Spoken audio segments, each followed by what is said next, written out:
নতুন শিক্ষাক্রমের আওতায় আগামী বছর নতুন বই পাবে দশম শ্রেণীর শিক্ষার্থীরা। এজন্য ছাপতে হবে প্রায় 5 কোটি নতুন বই।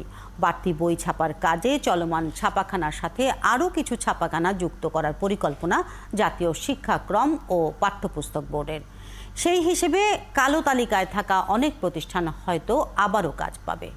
মুদ্রণ সমিতি বলছে, কালো তালিকার প্রেসকে সুযোগ দিতেই এমনটা করা হচ্ছে। শারমিনের রিপোর্ট। নগদে 500 টাকা বা তার বেশি পেমেন্টে পেতে পারেন ঢাকায় জমিসহ 20 কোটি টাকার পুরস্কার। পুরনো শিক্ষাক্রমে নবম দশম শ্রেণীতে এক বই পড়ানো হলেও নতুন কারিকুলামে 2 শ্রেণীতে আছে আলাদা বই। সেই হিসেবে আসছে বছর দশম শ্রেণীর শিক্ষার্থীরা পাচ্ছেন একেবারে নতুন কারিকুলামের বই। সেই বইয়ের সংখ্যা দাঁড়াচ্ছে প্রায় 5 কোটি। এনসিটিভির হিসেবে প্রতি বছর প্রাথমিক থেকে মাধ্যমিক পর্যন্ত সব বই ছাপতে কাজ করে প্রায় 40 থেকে 60টি প্রতিষ্ঠান। সব মিলিয়ে প্রায় 35 কোটি বই ছাপার কাজ হয়।